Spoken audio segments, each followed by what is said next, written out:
मोटेगांव पहुंचे उप मुख्यमंत्री राजेंद्र शुक्ला ने छिंदवाड़ा हादसे पर भी प्रतिक्रिया। मध्य प्रदेश के उप मुख्यमंत्री राजेंद्र शुक्ला का आज शुक्रवार 3 बजे नरसिंहपुर के मोटेगांव आगमन हुआ, जहां उन्होंने मध्य प्रदेश सरकार के कैबिनेट मंत्री प्रहलाद पटेल के निज निवास पहुंचकर शोकाकुल परिवार को शोक संवेदनाएं व्यक्त की। इस दौरान उन्होंने छिंदवाड़ा में हुए बच्चों की मौत के मामले में अपनी प्रतिक्रिया व्यक्त की। लगभग 12 प्रकार की ऐसी दवाइयाँ जिनको सैंपल जांच के लिए भेजे गए हैं। अभी 3 दवाइयों के जो सैंपल भेजे गए उसकी जांच आई है, रिपोर्ट आई है। उसमें कोई भी इस प्रकार के तत्व नहीं मिले हैं जिसके कारण कहा जा सके कि मौत इन दवाइयों के कारण हुई है। जो बाकी बची हुई दवाइयाँ हैं, आज उम्मीद है कि शाम तक उसकी रिपोर्ट आ जाएगी। जब तक उसकी रिपोर्ट नहीं आती है तब तक कुछ भी कहना वो नहीं है कि ये बात सही है कि बच्चों की मौत हुई है, लेकिन उसका कारण क्या है।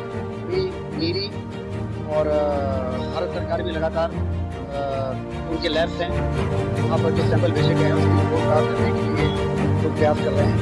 मुझे उम्मीद है कि शाम तक फाइनल रिपोर्ट आएगी, तभी ये समझ में आएगा कि कफ सिरप के कारण हुआ है कि अन्य किसी दवाई के कारण हुआ है कि वजह से हुआ है। शाम तक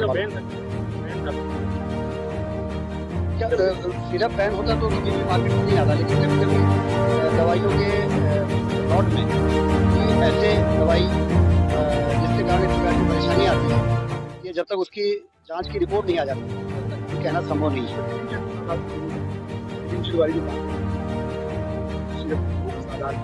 शुरू में ये उम्मीद की गई थी कि कफ सिरप के कारण ये नहीं हुआ है। जैसा मैंने आपसे बताया, 3 दवाइयों की रिपोर्ट आई थी, तो ये पाया गया कि इन दवाइयों के कारण मौत का कारण नहीं है।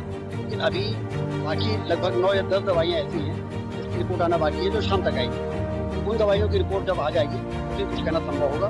2 दिन पहले जो बात हुई थी वो 3 दवाइयों के बारे में बात हुई थी जिसके सैंपल की रिपोर्ट आ चुके थे और ये कंफर्म हो गया था कि इन दवाइयों के कारण मौत नहीं हो सकती।